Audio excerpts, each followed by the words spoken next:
you're currently working on this piece that you mentioned, How to Change the World. Yep. I wanted to learn more about that.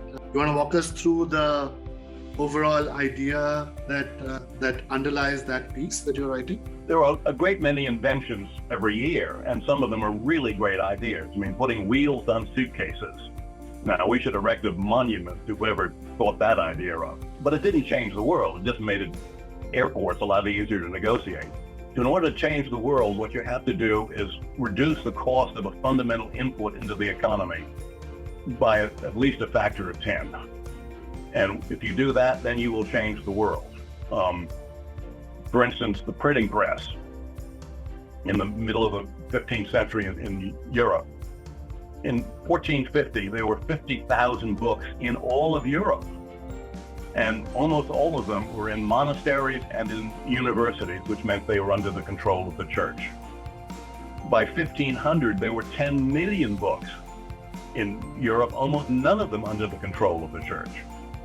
And so what the printing press did was it made information much, much, much cheaper. I mean, because before the printing press, books had to be copied.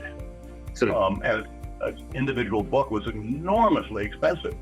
By 1500, they were, if not cheap, they were, by several orders of magnitude cheaper than I had been 50 years earlier. And that's what changed the world. That ended the Middle Ages, that ended the monopoly of the church on religion in Western Europe. And remember that the Protestant Reformation was carried out in an absolute blizzard of pamphlets and posters that printing made possible. The steam engine reduced the cost of energy by a factor of at least 10, probably more like 100, and could do all kinds of things that couldn't be done before. And today the microprocessor is again radically reducing the cost of information storage and retrieval and manipulation. And that's why every high school student today has in his backpack computing power that the Pentagon could not have afforded in 1950. And that is changing the world right before our eyes. If you want to go back to the beginning, probably the first world-changing technology was fire. That's right. We had fire long before we learned how to create fire. We had to go find it. And there actually was a very interesting movie called Quest for Fire about 40 years ago. And it's really quite an interesting movie, I think. But anyway, fire allowed us to protect ourselves from predators because animals were always afraid of fire. It allowed us to stay up later at night. Now, we're not quite sure when language fully developed, probably like 50,000 years ago, which is long after fire. But the most important thing that fire did was it allowed us to digest things much more quickly and easily and cheaply. It took, just to give you an example, take a T-bone steak. If you're hungry enough, you can eat a T-bone steak in 10 minutes. If you have to eat that steak raw, you're going to be doing a lot more chewing. It's going to take a lot more energy for you to digest that steak. And therefore, it reduced the amount of time people had to spend eating. No, absolutely, yeah. And I mean, a similar argument has been made about the invention of agriculture, right? Where now suddenly the productivity of an agriculturalist vis-a-vis a hunter-gatherer goes up. The better seeds you have, the better education you have.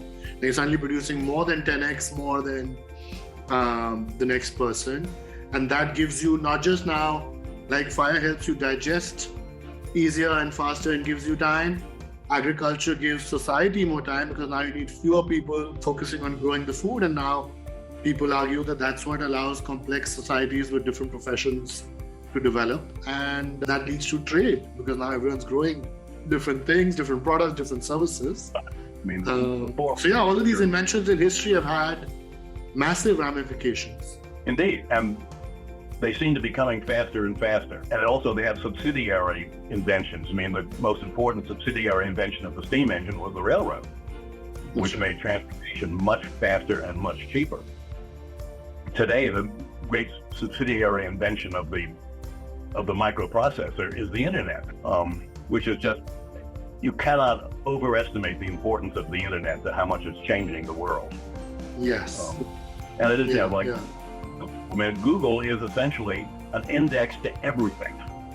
Before the internet. If I had to go look in the indexes, book after book after book to find the knowledge and information that I needed. Now I can Google it, and boom, I got it in 5 seconds.